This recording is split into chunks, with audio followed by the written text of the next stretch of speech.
নমস্কার, দ্য রিপোর্টে স্বাগত। রাজ্যে চতুর্থ দফা নির্বাচন শুরু হওয়ার কিছু ঘন্টা আগে তৃণমূল কর্মী খুন। ভোটের আগেই তৃণমূল কর্মীকে বোমার আঘাতে খুনের অভিযোগ।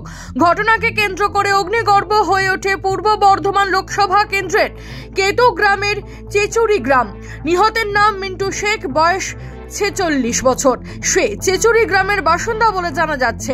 স্থানীয় সূত্রে খবর, গতকাল রাতে বাইকে চড়ে বাড়ি ফেরার সময় দুষ্কৃতীরা মিন্টু শেখকে লক্ষ্য করে বোমা নিক্ষেপ করে। ঘটনাস্থলে মৃত্যু হয় তার। ঘটনায় গুরুতর জখম নিশি শেখ নামে তার আরও এক সঙ্গী। স্থানীয়দের একাংশের দাবি, বাইকে মিন্টু ও নিশি শেখ দুজনে ফিরছিল।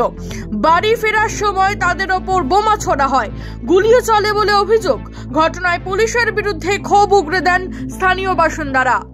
এইখানে ঘটনা হয়েছিল, হয়ে যাওয়ার পরে পুলিশের লাশ তুলছিল।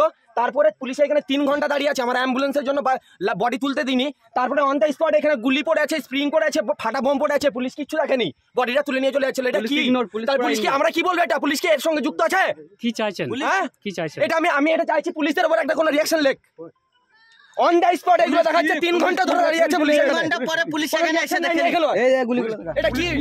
খবর পেয়ে ঘটনাস্থলে পৌঁছায় বিশাল পুলিশ বাহিনী। ঘটনায় এক সিভিক ভলেন্টিয়ার সহ দুজনকে গ্রেপ্তার করেছে পুলিশ। ধৃত সিভিক ভলেন্টিয়ারের নাম ভুলেন শেখ ও অন্যজন শামসুল শেখ। ঘটনার তদন্ত শুরু করেছে কেতুগ্রাম থানার police. The report, Purba Bardhaman bureau.